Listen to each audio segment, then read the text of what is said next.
हरिहंत सिद्ध सूरी उपाध्याय साधु सर्व अर्थ के प्रकाशी मांगलिक उपकारी है। तिन्ह को स्वरूप जान रागति भई जो भक्ति काय को नवाए स्तुति को उचारी है। धन्य धन्य ते नहीं ते काज सब आज भय कर जोरी बार बार वंदना हमारी है। मंगल कल्याण सुख है सो हम चाहत हैं। हो मेरी ऐसी दशा जैसी तुम धारी है। हो मेरी ऐसी दशा जैसी तुम धारी है। मंगलमय मंगल करण वीत राघवे ज्ञान नमो ताहि जाते भई अरहंतादि महान।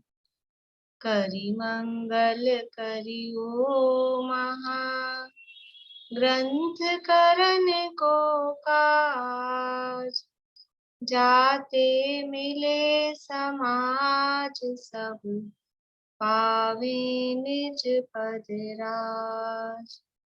इस भव तरु का मूल एक जानहु मिथ्या भाव ताको करि निर्मूल अब करिए मोक्ष उपाय करिए मोक्ष उपाय।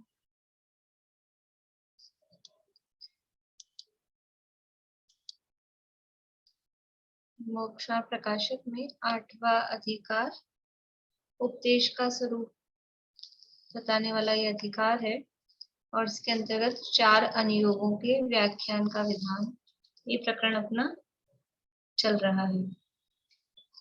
चारों अनुयोगों में प्रथमानुयोग, कर्णानुयोग, चरणानुयोग और द्रव्यानुयोग। प्रथमानुयोग और कर्णानुयोग के व्याख्यान का जो विधान मतलब जो उसकी स्टाइल है, कथन करने की जो पद्धति है उसको बताया। अब अपनी चर्चा चल रही है चरणानुयोग के व्याख्यान के विधान के संबंध में। तो अभी तक जो भी चर्चा चल रही है उसमें यानी क्या कह रहे हैं कि जो चरणानुयोग कथन कर रहा है किस प्रकार से कथन कर रहा है कि 2 प्रकार से उपदेश दे रहा है। कैसे 2 प्रकार से? 2 तरह के जीव हैं इसलिए वो 2 प्रकार का उपदेश है। कौन सा 2 प्रकार का उपदेश है बोले पारू? भाभी एक तो केवल व्यवहार का है और एक निश्चय व्यवहार का। निश्चय सहित व्यवहार। 2 प्रकार का उपदेश है, एक केवल व्यवहार का और एक निश्चय सहित व्यवहार का। तो ये जो जितनी भी चर्चा चल रही है ना अभी पूरी इसी संदर्भ में चल रही है। तो केवल व्यवहार का उपदेश किसके लिए, फिर निश्चय सहित व्यवहार का उपदेश किसके लिए, फिर वो उसमें जो केवल व्यवहार का उपदेश है तो उसमें सम्यक दर्शन ज्ञान चारित्र का किस तरह से उपदेश दिया, और अब जो निश्चय सहित व्यवहार का उपदेश है उसमें सम्यक दर्शन ज्ञान चारित्र का किस तरह से उपदेश देते हैं, वो प्रकरण अपना यहाँ पर चल रहा है। और उसका प्रयोजन भी बताया, केवल व्यवहार का उपदेश देने का क्या प्रयोजन है, उसका क्या लाभ है, वो भी यहाँ पर साथ में बताया। Page number 279, 279।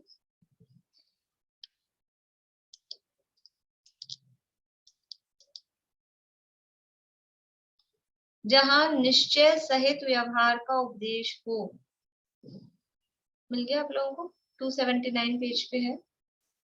जहां निश्चय सहित व्यवहार का उपदेश हो वहां सम्यक दर्शन के अर्थ यथार्थ तत्वों का श्रद्धान कराते हैं। यानी अपन ने पढ़ा था ये थोड़ा सा और कंपेयर किया था कि जो केवल व्यवहार का उपदेश है वहां सम्यक दर्शन के लिए क्या कर रहे थे कि वहां तो केवल जो सच्चे देवशास्त्र गुरु हैं उनको मानना, औरों को नहीं मानना, और जो तत्वों का स्वरूप व्यवहार से कहा है, व्यवहार रूप स्वरूप, उसकी श्रद्धा करना, दोष नहीं लगाना, अंगों का पालन करना, गुणों का धारण करना, ये सम्यक दर्शन के लिए वहां कहा था। अब यहाँ क्या कह रहे हैं कि जो निश्चय, जो तत्वों का निश्चय स्वरूप है, यथार्थ स्वरूप है, उसका श्रद्धान कराते हैं। उनका जो निश्चय स्वरूप है सो भूतार्थ है, व्यवहार स्वरूप है सो उपचार है।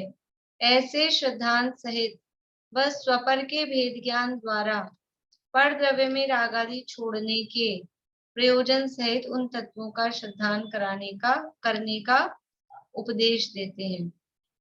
यानी तत्वों का जो निश्चय स्वरूप है, देखो केवल व्यवहार के उपदेश में देवगुरु धर्म के सच्चे स्वरूप को मानना, ऐसा कहा था, सच्चे देवशास्त्र गुरु को मानना।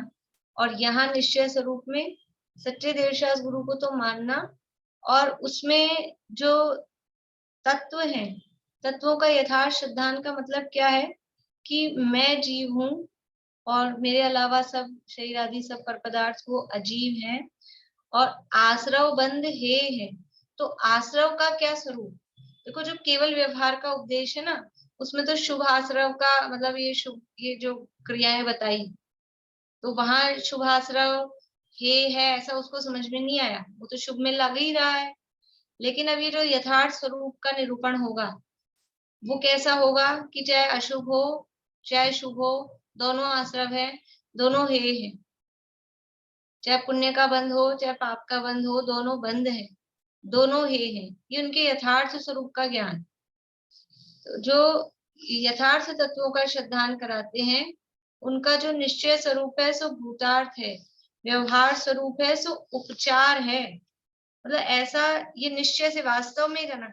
शुरू में अब वो कुछ नहीं समझता है, कुछ नहीं जानता है, तो अब उसको क्या समझाएं, तो इसमें लगा रहे, शुभ में लगा रहे, वो प्रयोजन पहले बता ही दिया, तो उसको उस टाइप से सम्यक दर्शन के लिए ये काम कराते हैं। इस लाइन में लगा रहेगा, सच्चे देवशास्त्र गुरु के सानिध्य में भी रहेगा, तो उसका भला होने के चांसेस हैं, इसलिए वहां वो उपदेश दिया था। लेकिन अब जो आ गया है अंदर और जो समझदार है, समझ रहा है, समझ सकता है, तो उसको वास्तविक बात बताते हैं कि जब तक ये देवशास्त्र गुरु के प्रति भी राग रहेगा, तब तक भी वो राग है, आश्रव है, बंध का कारण है, तो वो यथार्थ स्वरूप का ज्ञान कराते हैं। उनका जो निश्चय स्वरूप है सो भूतार्थ है, व्यवहार स्वरूप है सो उपचार है। ऐसे श्रद्धान सहित बस स्वपर के भेद ज्ञान द्वारा पर द्रव्य में राग आदि छोड़ने के प्रयोजन सहित उन तत्वों का श्रद्धान करने का उपदेश देते हैं। भेद ज्ञान के द्वारा पर द्रव्य में राग आदि छोड़ना, एक तो सात तत्वों का यथार्थ श्रद्धान और फिर स्वपर भेद विज्ञान, इनके माध्यम से वो पर पदार्थ में राग आदि छोड़ना। देखो टोडरमल जी साहब सम्यक दर्शन ज्ञान चरित्र की परिभाषा क्या देते हैं, अपन ने कहाँ पढ़ी थी, जिस भी तरह से राग आदि मिटे, राग आदि का मिटाने का जानना हो वो सम्यक ज्ञान, राग आदि मिटाने का श्रद्धान हो वो सम्यक दर्शन। इधर राइट हैंड साइड वाला पेज है, 267 अधिकार में है। कौन पेज सा नंबर पेज? 267 267 परिणाम सुधारने का उपाय करना योग्य है, ये नहीं है, नहीं ये नहीं है तो सातवें अधिकार में, लेकिन वो जगह है मेरे ख्याल से निश्चयाभासी के बाद में है। हाँ वही होगा।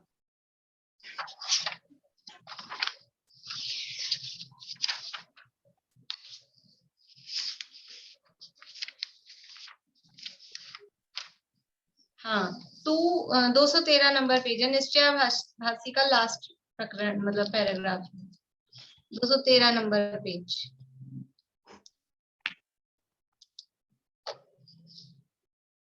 बहुत क्या कहें, जिस प्रकार से राग आदि मिटाने का श्रद्धान हो वही श्रद्धान सम्यक दर्शन है, जिस प्रकार से राग आदि मिटाने का जानना हो वही जानना सम्यक ज्ञान है, तथा जिस प्रकार से राग आदि मिटे वही आचरण सम्यक चारित्र है। यानी वो सम्यक दर्शन ज्ञान चरित्र की परिभाषा भी कहाँ से देते हैं, राग आदि मिटाने का श्रद्धान, राग आदि मिटाने का जानना और राग आदि मिटना। तो वही यहाँ भी ये जो निश्चय स्वरूप है, तो उसमें सात तत्वों का यथार्थ श्रद्धान और सपर भेद ज्ञान द्वारा पर द्रव्य में राग आदि छोड़ने के प्रयोजन सहित उन तत्वों का श्रद्धान करने का उपदेश देते हैं। मतलब पर द्रव्यों में राग आदि छोड़ने का प्रयोजन मतलब वो सम्यक दर्शन ज्ञान चारित्र का प्रयोजन, ये सम्यक दर्शन ज्ञान चारित्र का प्रयोजन है। ऐसे श्रद्धान सहित व सपर के भेद ज्ञान द्वारा पर द्रव्य में राग आदि छोड़ने के प्रयोजन सहित उन तत्वों का श्रद्धान करने का उपदेश देते हैं। कहाँ देते हैं? कि यही चरणान योग में। किसको देते हैं? कि जो समझते हैं, पहले से ज्ञानी है अथवा सम्यक के सन्मुख है, समझ जाएंगे, शीघ्रता से ही समझ जाएंगे, उनको दे रहे हैं। और किस तरह का उपदेश है ये? निश्चय सहित व्यवहार का उपदेश है। ऐसे श्रद्धान से अरहंत आदि के सिवा अन्य देवादिक झूठ भाषित हो तब स्वयं उनका मानना छूट जाता है, उसका भी निरूपण करते हैं। यानी पहले यथार्थ स्वरूप का ज्ञान कराते हैं, राग आदि छोड़ने के प्रयोजन से वो बात बताते हैं, और फिर जब ये श्रद्धान हो जाएगा कि राग आदि भी है यथार्थ स्वरूप समझ में आएगा, तो फिर अनंत आदि के सिवाय अन्य देवादिक फिर सच्चे कैसे लग सकते हैं? जिसको ये ज्ञान हो गया, सात तत्वों का यथार्थ ज्ञान हो गया, संपूर्ण राग आदि है समझ में आ रहे हैं, उसको फिर खोटे देवी देवता वो मानने योग्य हैं, श्रद्धान करने योग्य हैं, ऐसी मान्यता उसको रहेगी ही नहीं। और सच्चे देवशास गुरु ही मानने। देखो राग आदि है ये श्रद्धान है, ये श्रद्धान कराया, लेकिन ये श्रद्धान होने के बाद भी क्या वो सच्चे देवशास गुरु को भी नहीं मानेगा, पूछेगा? क्या वो मंदिर जाएगा, आएगा ही नहीं? नहीं, वो अपने आप होगा। ये श्रद्धान होने पर कि राग आदि ये है, जिसको ये श्रद्धान हुआ उसकी परिणति कैसी होगी? कि उसकी परिणति में सच्चे देवशास गुरु को मानना, निशंकित आदि अंगों का धारण करना, संवेग आदि गुणों का पालन करना, शंका आदि दोषों से रहित होना, ये अपने आप ही उसकी परिणति में होगा ही। और उसके लिए व्यवहार का उपदेश भी देते हैं, क्योंकि उपदेश कौन से उपदेश की बात चल रही है? निश्चय सहित व्यवहार का, निश्चय का ज्ञान करा के व्यवहार का भी उपदेश दे रहे, और वो अपने आप ही उसकी परिणति में वो वैसे भी सहजता से होगा ही।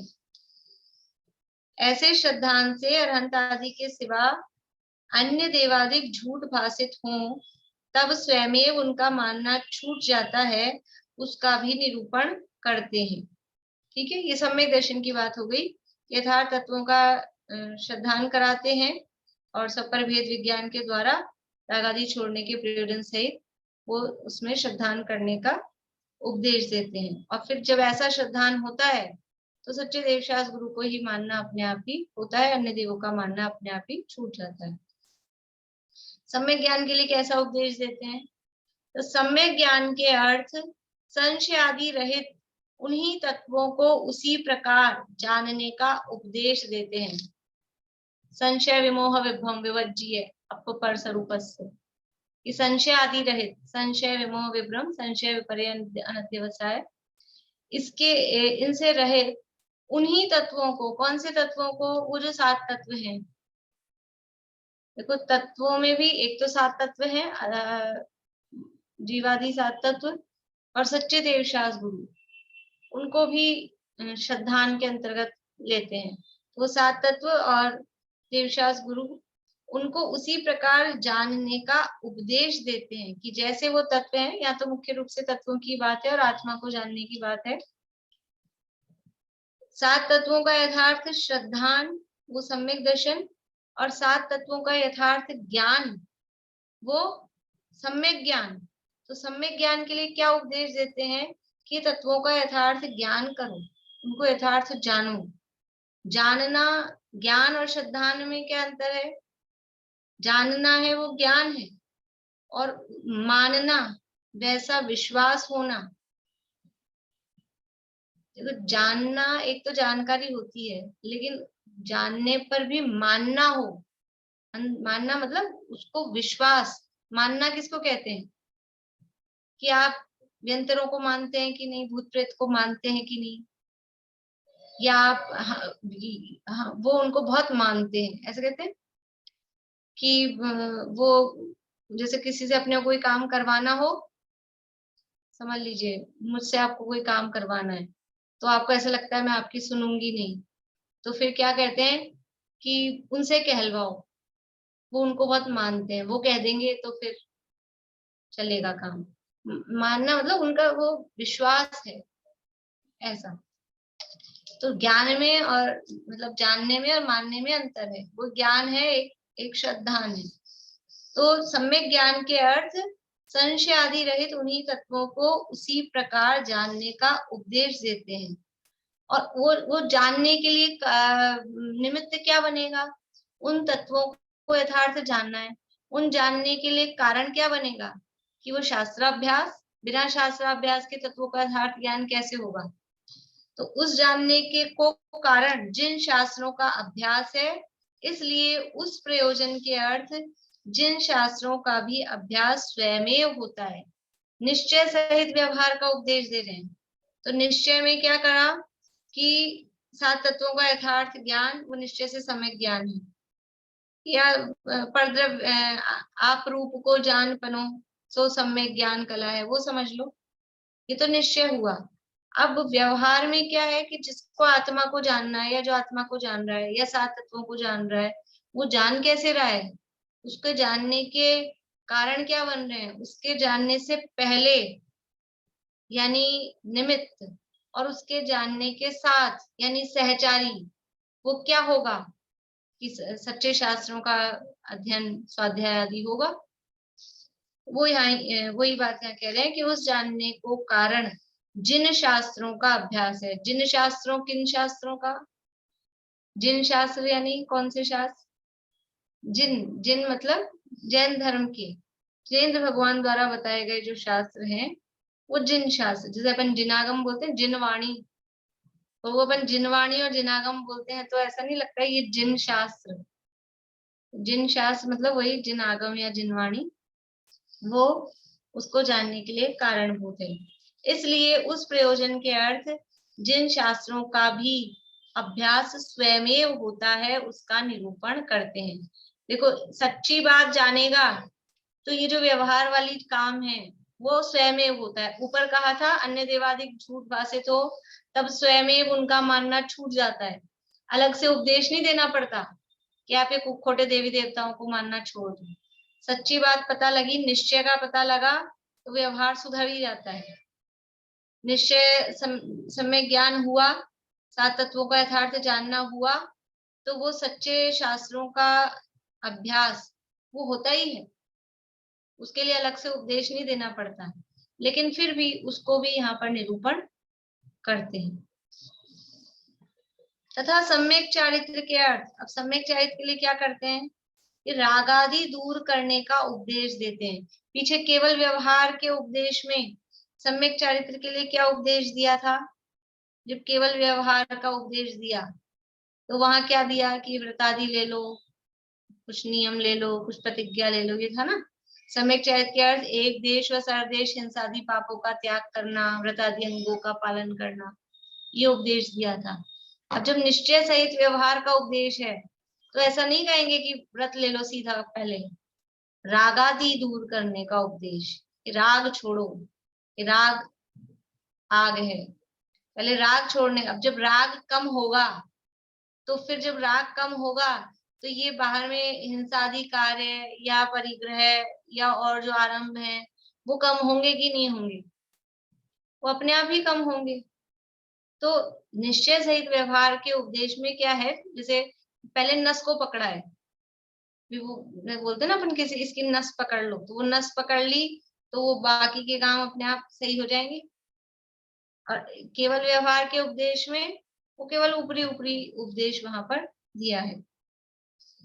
तो सम्यक चरित्र के अर्थ रागादि दूर करने का उपदेश देते हैं। वहां एक देश व सर्वदेश, तीव्र रागादि का अभाव होने पर उनके निमित्त से जो एक देश व सर्वदेश पाप क्रिया होती थी वह छूटती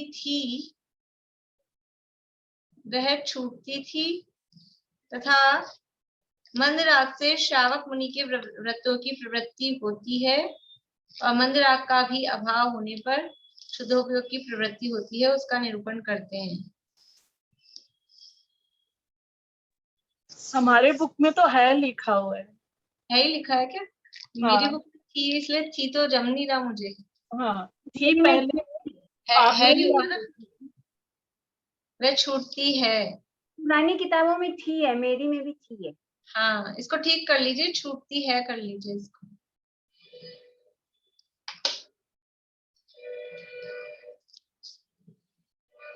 तो जब राग आदि दूर करने का उपदेश दिया सम्यक चरित के लिए, तो फिर क्या हुआ कि जब राग आदि दूर करने का उपदेश दिया तो राग आदि दूर हुए। कैसे हुए? कि एक देश हुए कि सर्वदेश हुए। वो तीव्र राग आदि का अभाव होता है, तीव्र राग आदि का अभाव होता है, मतलब कि राग आदि दूर करने का उपदेश मिला तो अनंतानुबंधी जन्य या प्रत्यय अनावरण जन्य कि प्रत्यय अनावरण जन्य, ये राग आदि का अभाव। और अगर सम्यक सन्मुख है तो तत्संबंधी समझ लीजिए कषायों की जो मंदता है, विशुद्धियां जो हुई है वो। क्योंकि यहाँ किसको ले रहे हैं? निश्चय सहित व्यवहार के उपदेश किसको दिया जा रहा है? जो ज्ञानी है या ज्ञान समझदार है, समझ रहा है, समझने वाला है, उसको। तो जो राग आदि दूर करने का उपदेश दिया, वहां एक देश व सर्वदेश तीव्र राग आदि का अभाव होने पर, ऐसा नहीं का सब पूरा का पूरा अभाव, मंद राग आदि तो रहते हैं, तीव्र राग आदि का अभाव होने पर। क्योंकि अगर मंद राग आदि भी नहीं हो तो वो बाहरी क्रिया कैसे हो? वो जो क्रिया हो रही है ना अणुव्रत पालने की कि महाव्रत पालने की, वो राग के बिना नहीं हो रही है। वो राग है, दो कषाय चौकड़ी जन्य राग है तो अणुव्रत पालने की क्रिया हो रही है। एक कषाय चौकड़ी जन्य राग है तो महाव्रत पालने की क्रिया हो रही है। लेकिन अब वो वैसे तीव्र राग आदि नहीं है जो हिंसा आदि में प्रवृत्ति करा रहे थे। अब कैसे राग आदि है कि जो अहिंसा आदि कार्यों में प्रवृत्ति करा रहे हैं। वहां एक देश व सर्वदेश तीव्र राग आदि का अभाव होने पर उनके निमित्त से जो एक देश व सर्वदेश पाप क्रिया होती थी वह छूटती है, तथा मंद राग से श्रावक मुनि के व्रतों की प्रवृत्ति होती है। लिखा है मंद राग से। ये जो श्रावक मुनि के व्रतों की प्रवृत्ति हो रही है, ये राग के अभाव से हो रही है कि राग से हो रही है? व्रतों में जो प्रवृत्ति हो रही है वो राग, वो जितना राग बचा है ना, जो सद्भाव है, उसका काम है ये प्रवृत्ति होना। जितना राग का अभाव है वो तो वीतरागता है, जितनी कषाय चौकड़ी का अभाव है वो तो वीतरागता है, वो तो चारित्र है। और ये जो जिसे चारित्र कहा जा रहा है, जिसे एक देश चारित्र कह रहे हैं या सर्वदेश चारित्र कह रहे हैं, वो वास्तव में क्या है? वो वास्तव में राग है। इसीलिए इसको व्यवहार, पीछे अपन ने पढ़ा था उभयाभासी प्रकरण में, कि जो निश्चय तो है नहीं, जो मोक्ष मार्ग तो है नहीं, लेकिन मोक्ष मार्ग का निमित्त और सहचारी है। यदि ये वीतरागता ही होती, ये जो व्रतों का पालन करने का परिणाम है, तो यथार्थ चारित्र होता। इसको व्यवहार से क्यों कहते हैं? तो ये जो व्यवहार ये है, ये राग रूप है, ये वितरागता रूप नहीं है। तो जो दो कषाय चौकड़ी का अभाव है या तीन कषाय चौकड़ी का अभाव है वो तो चारित्र है, वो तो वितरागता है। और जो दो कषाय चौकड़ी का सद्भाव है पांचवें गुणस्थान में, प्रत्याख्यानावरण और संजुलन, या छठे सातवें गुणस्थान में जो संजुलन का सद्भाव है, वो राग है। उसको यहाँ पर एक देश चारित्र की सकल चारित्र, अणुव्रत या महाव्रत रूप, वो व्यवहार से उसको चारित्र कहते हैं। वो जो क्रियाएं हो रही है वो उसके कारण हो रही है। तो सम्यक चारित्र के अर्थ राग आदि दूर करने का उपदेश देते हैं। वहां एक देश व सर्वदेश तीव्र राग आदि का अभाव होने पर उनके निमित्त से जो एक देश व सर्वदेश पाप क्रिया होती थी वह छूटती है, तथा मंद राग से श्रावक मुनि के व्रतों की प्रवृत्ति होती है। और मंद राग का भी अभाव होने पर शुद्धोपयोग की प्रवृत्ति होती है, उसका निरूपण करते हैं। अब वो जो मंद राग का भी अभाव होता है तो शुद्धोपयोग की प्रवृत्ति होती है। फिर पूर्ण रूप से देखा जाए तो हमेशा जो शुद्धोपयोग चला ऊपर के गुण स्थानों में वो, अदरवाइज इन्हीं गुण स्थानों में जब वो प्रवृत्ति करने का राग नहीं है, जिस समय ध्यान अवस्था में बैठे हैं, शुद्धोपयोग में बैठे हैं, तो वो राग भी अभी नहीं है, तो उसको वैसा लेना कि भी उपयोग रूप में नहीं है, तो उस समय वहां शुद्धोपयोग की प्रवृत्ति होती है। उसका निरूपण, यानी ये सारा निरूपण ये सम्यक दर्शन ज्ञान चारित्र निश्चय सहित व्यवहार के उपदेश में सम्यक दर्शन ज्ञान चारित्र के लिए किस तरह का उपदेश दिया जाता है, या किस तरह का उपदेश का मतलब ऐसा नहीं लेना कि ऐसा बैठ के उपदेश दे रहे हैं, ये निरूपण के अर्थ में उपदेश कि जो चरणानुयोग के शास्त्र हैं, चरणानुयोग के शास्त्र में अथवा चरणानुयोग का कोई व्याख्यान, मतलब चरणानुयोग की तरफ से कोई व्याख्यान चल रहा है भाषात्मक रूप में अथवा शब्दात्मक रिटन वाले रूप में, दोनों तरह से ये दो तरह के उपदेश होंगे। तो जो केवल व्यवहार का उपदेश जहाँ चल रहा होगा लिखित रूप में भी अथवा उपदेशात्मक रूप में भी, तो वहां इस तरह का उपदेश देंगे सम्यक दर्शन ज्ञान चारित्र के लिए जो पीछे अपन ने पढ़ा। और जहाँ निश्चय सहित व्यवहार का उपदेश है वहां पर यथार्थ श्रद्धान ज्ञान आचरण पूर्वक और फिर बाहरी जो तत्संबंधी उसके व्यवहार स्वरूप है उसका भी उपदेश वहां पर दिया जाता है। तो ये चरणानुयोग, पहले तो अपने को समझना कि ये कौन सा अनुयोग चल रहा है, फिर ये किस अनुयोग में किस तरह का उपदेश चल रहा है। ऐसा नहीं मान लीजिए अकेले व्यवहार का उपदेश पढ़ने में आए कि सुनने में आए कि अकेले व्यवहार का, और अपने एकदम से कि नहीं ये क्या कर रहे हैं, ये तो व्यवहार तो है और राग है और शुभ भाव है और बंध का कारण है। ये भी पद्धति है, चरणानुयोग में ऐसा भी उपदेश दिया जाएगा। और कोई ये सोचे कि चरणानुयोग है तो बाहरी क्रियाकार ये व्यवहार मतलब सुधारने का इनका उपदेश होना चाहिए, और निश्चय सहित व्यवहार के व्याख्यान का उसको पता नहीं हो, तो जब निश्चय का उपदेश हो रहा हो तो वो सोचे ये क्या उपदेश दे रहे हैं चरणानुयोग में, तो वो उपदेश देना चाहिए। ऐसा नहीं हो, दोनों को बराबर कहाँ कैसा उपदेश चल रहा है, किस अपेक्षा से चल रहा है, किसकी मुख्यता से चल रहा है, क्योंकि उपदेश किसके आधार पे दिया जाता है, कि सामने जो बैठा है जैसा पात्र होता है उसके आधार पे उसका बहुत इफेक्ट पड़ता है, पात्र के आधार पे उपदेश होता है। यदि सामने ज्ञानी बैठा है तो उस तरह का उपदेश होगा, और एकदम घोर अज्ञानी बैठा है तो उस तरह का उपदेश होगा। ये उपदेश का पद्धति है। तथा यथार्थ श्रद्धान सहित, भाभी हाँ बोलो। तो यहाँ पे जो एक देश और सर्वदेश बोला है तो इसमें भी अणुव्रत और महाव्रत ही आएंगे या गुणस्थान के हिसाब से आएंगे, मतलब कषाय चौकड़ी के वाक्य? नहीं, एक देश और सर्वदेश में अणुव्रत महाव्रत की मुख्यता से ही है। चारित्र, हाँ चारित्र, क्योंकि चारित्र एक देश चारित्र कहते हैं या सर्वदेश चारित्र कहते हैं। सम्यक दृष्टि चौथे गुणस्थान वाले की तो ऐसा कहने वाला चारित्र कहा नहीं जाता ना, इसलिए वहां उसी को लेंगे। एक देश और सर्वदेश तीव्र आगादी का अभाव होने पर उनके निमित्त से जो एक देश और सर्वदेश पाप क्रिया होती थी, तो जब राग था तो फुल फ्लैश पाप हो रहे थे, फिर एक देश राग कम हुआ तो एक देश वो पाप भी कम हुआ, तो एक देश व्रत अणुव्रत ग्रहण हुए, और पूर्णतः विरक्ति हुई तो पूर्ण पापों का त्याग किया तो वो महाव्रत हुए।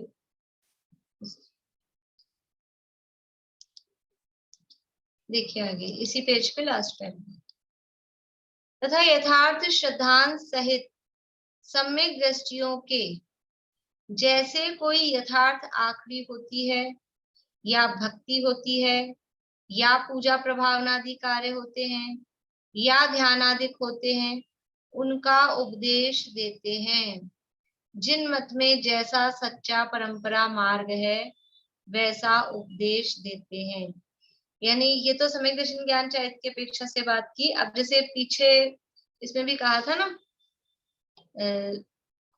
केवल व्यवहार के उपदेश में, केवल व्यवहार के उपदेश में क्या कहा था, सम्यक दर्शन ज्ञान चारित्र का कहा, फिर जिस जीव के विशेष धर्म का साधन न होता जानकर एक आखड़ी का ही उपदेश दिया, ये जो ऊपर कहा ना, बिल्कुल ऊपर से नीचे आप मिलाओगे ना बराबर उसी तरह से, जैसा ऊपर उसके स्वरूप बताया है केवल व्यवहार के उपदेश का, वैसा ही यहाँ निश्चय सहित व्यवहार के उपदेश का स्वरूप बता रहे हैं।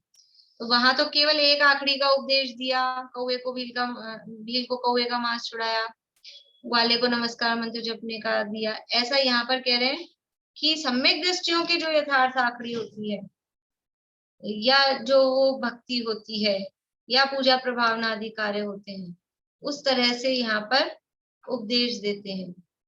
बोलिए आशांति। ये मंदराग से श्रावक और मुनि के व्रतों की प्रवृत्ति होती है, या शुद्धोपयोग से श्रावक ये मुनि को प्रवृत्ति होती है? देखो, जो बाहरी व्रतों में प्रवृत्ति है ना, वो तो राग का काम है। नहीं तो जो शुद्धोपयोग में होगा वो भी बाहरी प्रवृत्ति तो करेगा ना। जो शुद्धोपयोग में है वो तो बैठा है ध्यान में, फिर प्रवृत्ति कहाँ है? शुद्धोपयोग में लीन तो जो भी मतलब है जो भी जैसे सात्विक गुणी जो अपन को मुनि है, वो सब मतलब क्या मंदराग के उस हिसाब वाले मुनि है, उनमें शुद्धोपयोग नहीं होता? तो जो शुद्धोपयोग होता है ना, तो जिस समय शुद्धोपयोग होता है उस समय प्रवृत्ति नहीं होती, जिस समय प्रवृत्ति हो रही है उस समय शुद्धोपयोग नहीं है।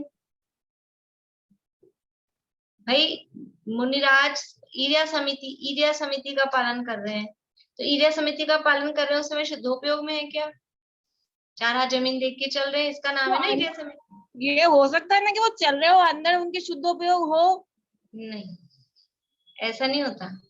ऐसे चलते चलते शुद्धोपयोग, ऐसा कहा जाता है मुनिराज क्षण क्षण में अंतर्मुख होते हैं, लेकिन अगर शुद्धोपयोग हो रहा है तो कदम रुकेंगे। अगर चलते चलते भी हो रहा है ऐसा मानते हैं तो कदम बढ़ेंगे नहीं, फिर तो कदम रुकेंगे। फिर नहीं तो चार देखेंगे कैसे? उपयोग अगर आत्मा में लगा है तो बाहर उपयोग कहाँ है फिर जीव जंतु देखने में? इसलिए ऐसा नहीं है।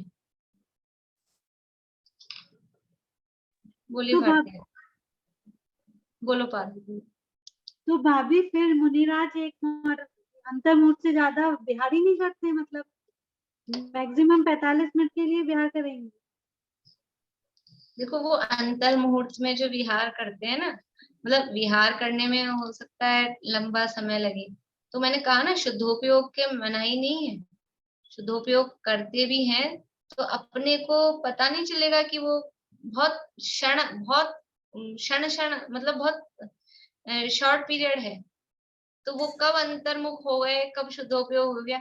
क्योंकि वो शुद्धोपयोग है वो बहुत सारे कोई 45 मिनट तक के लिए नहीं होता है, वो 1 मिनट भी नहीं होता है, वो सेकंड्स का काम है। तो वो कब अंदर जाके आ जाएंगे, अपने को लग रहा है चलते चलते कर रहे हैं, इसलिए ऐसा कहा जाता है कि चलते चलते कर लिया, लेकिन जिस समय वो कहते हैं ना, शुद्धोपयोग की दशा है।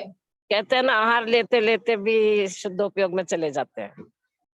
अब वो सब अतिशयोक्ति वाला कथन है एक्चुअल में, मतलब वो उत्कृष्ट ता बताने के लिए कि मुनिराजों की इस तरह की परिणति है, लेकिन ऐसा कोई जरूरी नहीं है।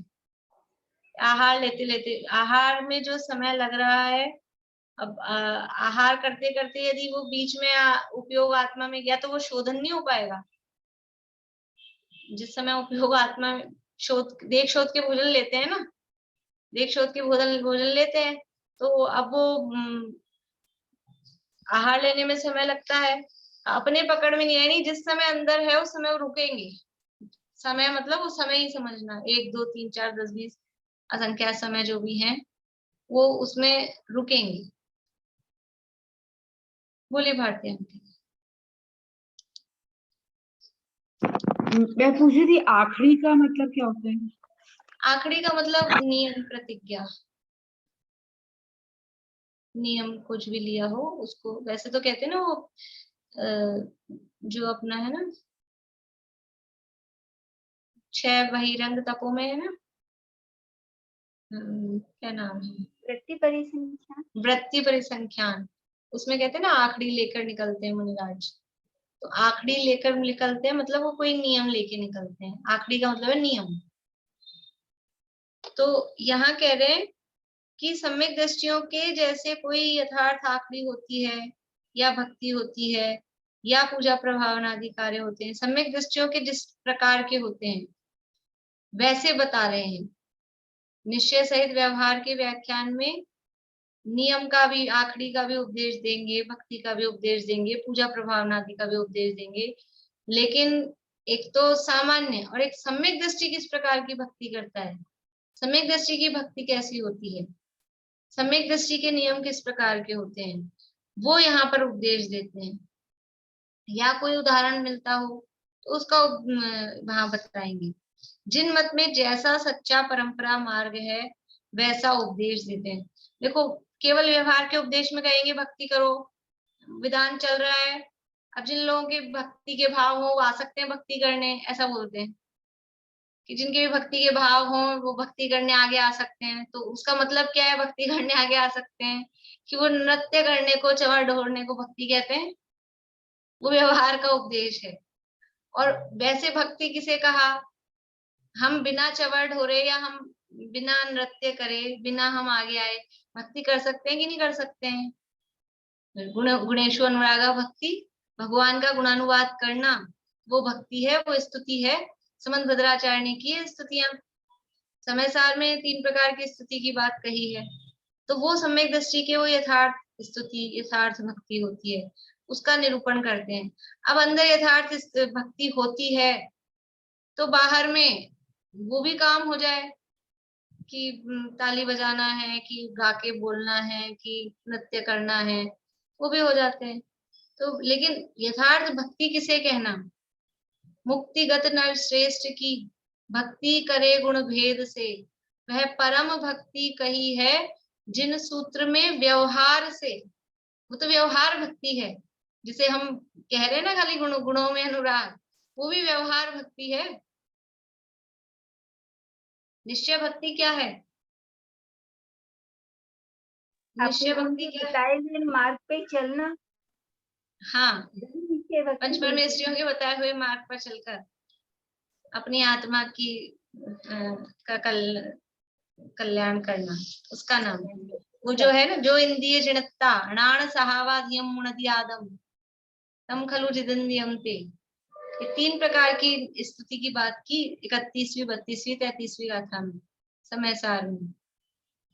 जो इंद्रियों को जीत जाने ज्ञान में निज आत्मा, वे हैं जितेंद्रिय जिन कहें परमार्थ साधक आत्मा। ये पहले प्रकार की निश्चय स्तुति, मतलब सम्यक दर्शन प्राप्त हो, वो पहले प्रकार की स्तुति है। तो ये निश्चय स्तुति का स्वरूप, और व्यवहार में भी जो यथार्थ भक्ति है, जो अपन ने भी कहा मुक्तिगत नर श्रेष्ठ की भक्ति करे गुण भेद से, वो व्यवहार में भी समझ लो निश्चय भक्ति है। और ये जो है गाना, जोर जोर से ताली बजाना, नाचना, ये सब क्या है, ये भक्ति का प्रदर्शन है। उसमें भक्ति कितनी है और बाकी और चीजें कितनी है वो अलग है। तो यहाँ ऐसा जो सम्यक दृष्टि कोई नियम लेता है तो उसके यथार्थ आखड़ी सम्यक दृष्टियों के जीवन में किस प्रकार के नियम होते हैं, किस प्रकार की भक्ति होती है, वो पूजा प्रभावना भी करते हैं तो किस प्रकार से उनके माध्यम से ये कार्य होते हैं, उसका यथार्थ निरूपण करते हैं। बोलिए आशा, अनम्यूट करिए। सम्यक दृष्टियों के अलावा जो भक्ति होती है वो सब व्यवहार भक्ति में ही आता है। हाँ, व्यवहार भक्ति भी अब वो वास्तव में तो अगर खाली झांझ मंजीरे बजा रहे हैं और वही चल रहा है तो वो व्यवहार भी नहीं है भक्ति। एज ए लेमैन पूछूं, जैसे अपन पूजा वूजा करते हैं, ये सब करते हैं, ये सब अपनी व्यवहार भक्ति में ही आता है। हाँ, उसको व्यवहार में ही कहते हैं। लेकिन जैसे अपन भगवान के गुणों को पहचानते हैं, जैसे अपन में गुण ऐसे ही है, ये ऐसा विचार करके पूजा वगैरह करते हैं, वो सब व्यवहार भक्ति ही है। हाँ, वो भी व्यवहार। अब व्यवहार भक्ति के लेवल बहुत सारे हो सकते हैं। फिर निश्चय भक्ति क्या है?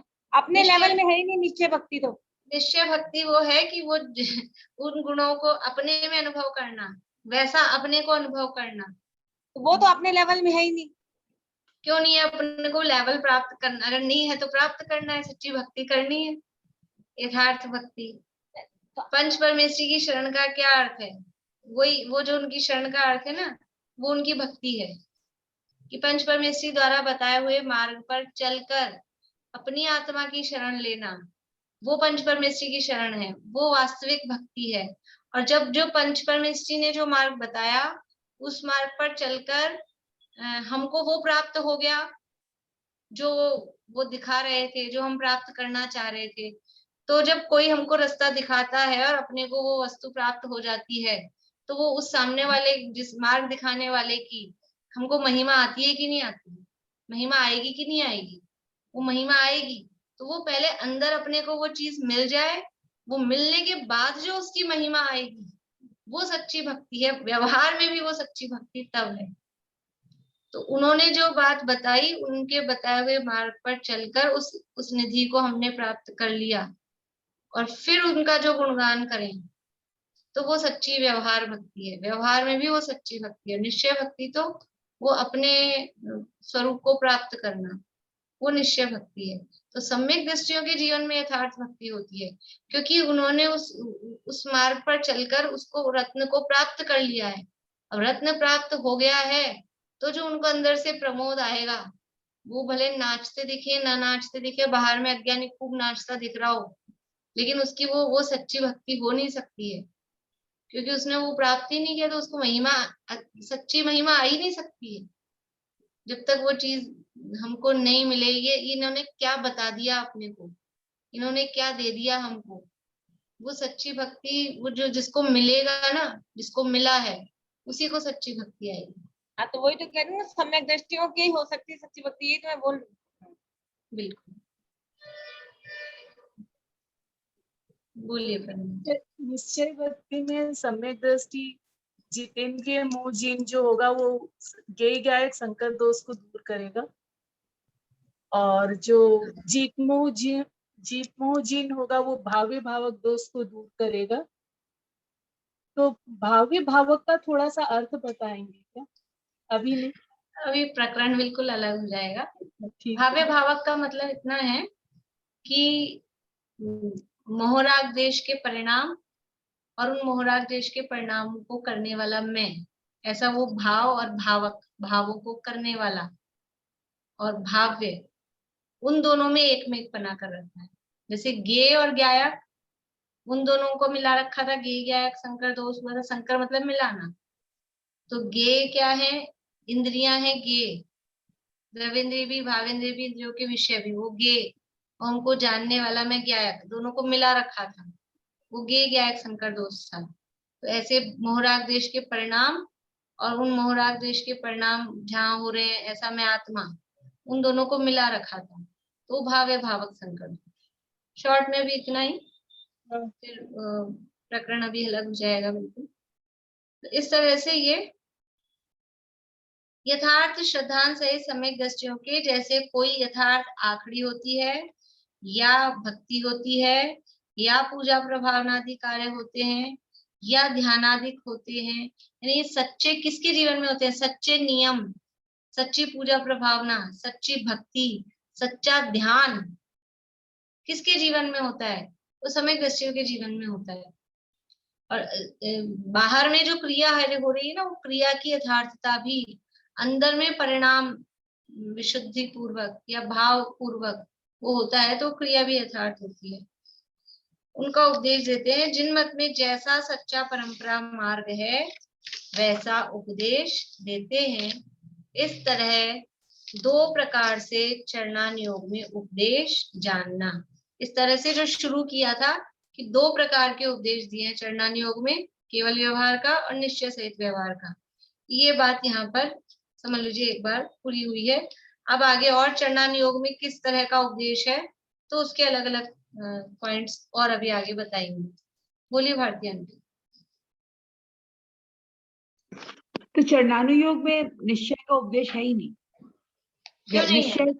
हाँ, है। निश्चय सहित व्यवहार में निश्चय आया ना, पर निश्चय सहित व्यवहार है ना, मतलब तो भी तो व्यवहार तो साथ में है। मुख्यतः व्यवहार का है, पर ऐसा नहीं है, हम ये नहीं कह सकते कि बिल्कुल निश्चय नहीं है, क्योंकि चरणान योग में जहाँ भी है तो निश्चय सहित का दिया ना। तो पहले यथार्थ सम्यक दर्शन ज्ञान चारित्र का उपदेश दिया, तो वो निश्चय का है, लेकिन व्यवहार होगा, व्यवहार सहित होगा, क्योंकि चरणान योग है, तो वो उपदेश भी उसमें होगा ही। चलिए, और किसी को प्रश्न है? फिर अब ये नया टॉपिक है तो कल से शुरू करेंगे।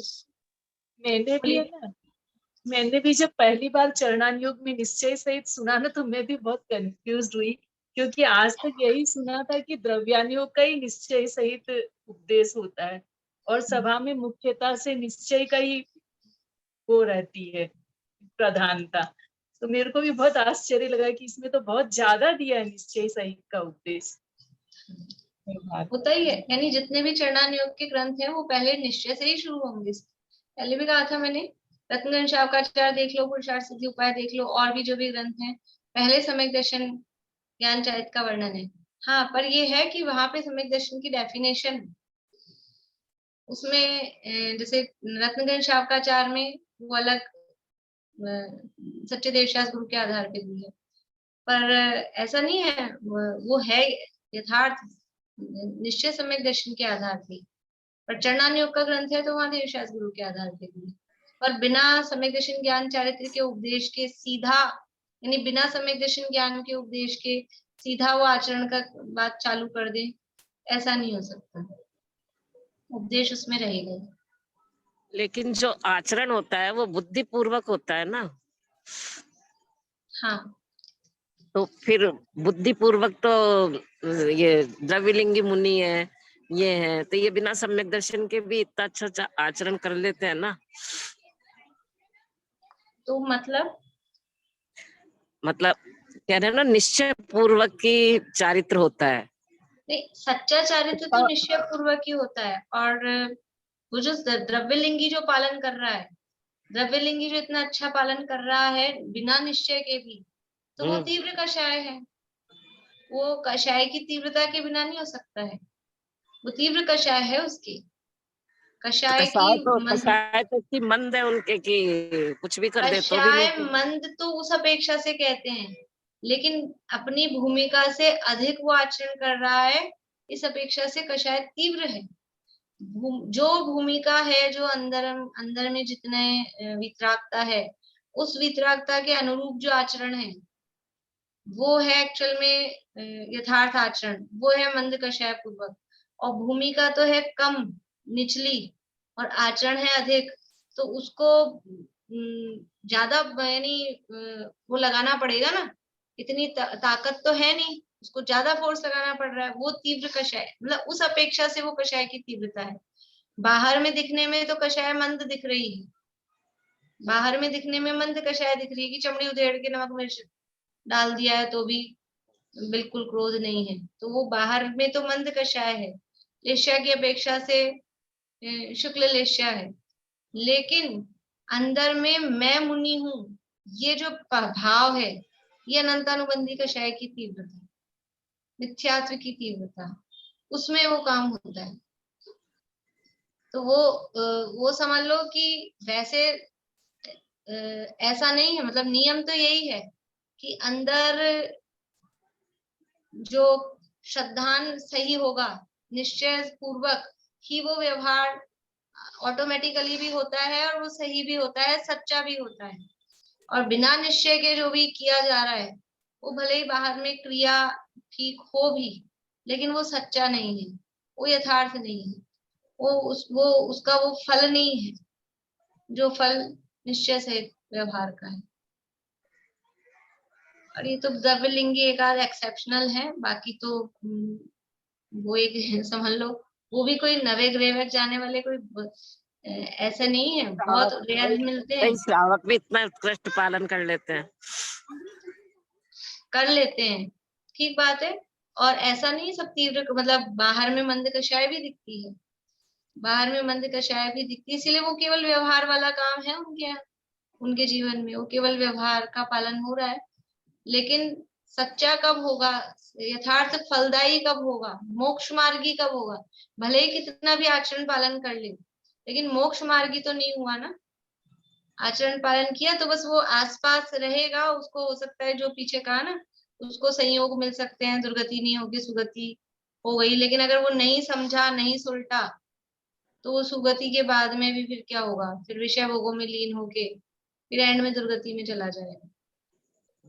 इसलिए सच्चा तो निश्चय पूर्वक ही जो आचरण होता है वही वास्तव में यथार्थ होता है। बिना निश्चय के किया तो किया, उसका चरणानुयोग में उसका, इसलिए यहाँ चरणानुयोग की बात है ना, चरणानुयोग में उसकी प्रशंसा ही करेंगे। तो चरणानुयोग उसको में आप चारित्र नाम, चरणानुयोग में उसकी निंदा नहीं करेंगे, उसको बुरा भी नहीं कहेंगे कि कर रहा है तो ठीक है उस हिसाब से। लेकिन अगर अब दूसरा अनुयोग होगा, कर्णानुयोग से देखेंगे कि या द्रव्यानुयोग से देखेंगे, तो फिर वहां उसकी प्रशंसा नहीं की जाएगी। चलिए,